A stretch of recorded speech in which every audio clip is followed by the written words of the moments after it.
CDC says COVID cases are ticking up in the U.S. as children head back to school and winter cold and flu season approaches. But there is growing concern as to where Americans will be able to get the new COVID vaccine amid changes to vaccine policy that's fueling turmoil at the agency. Here's ABC's Olivia Rubin with the details.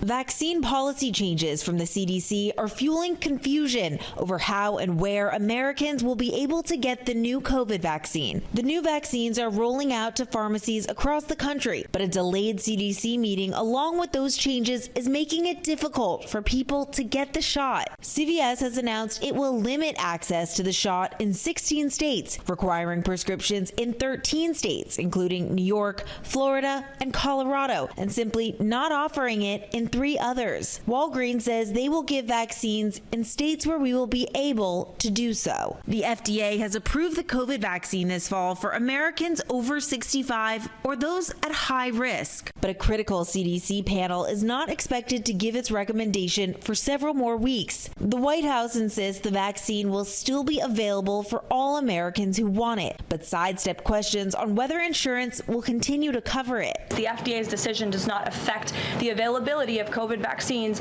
for Americans who want them. We believe in individual choice. It comes as HHS Secretary Robert F. Kennedy Jr., a longtime vaccine skeptic, continues his efforts to overhaul U.S. vaccine policy. This week, he ousted the head of the CDC, Susan Menares, when she refused to get on board with his changes. Her lawyer saying she, quote, refused to rubber stamp unscientific, reckless directives and fire dedicated health experts. Some Democrats now calling for RFK to be fired. Vaccines are pretty settled science. We've seen the measles outbreak that has recurred in parts of the South. Now what's going to happen with folks that are vulnerable who want their COVID vaccine? I'd say what RFK Jr. has done is putting us all at risk. Kennedy has now named his deputy, Jim O'Neill, as the interim director of the CDC, who has said he supports vaccines but not vaccine mandates. Olivia Rubin, ABC News, New York.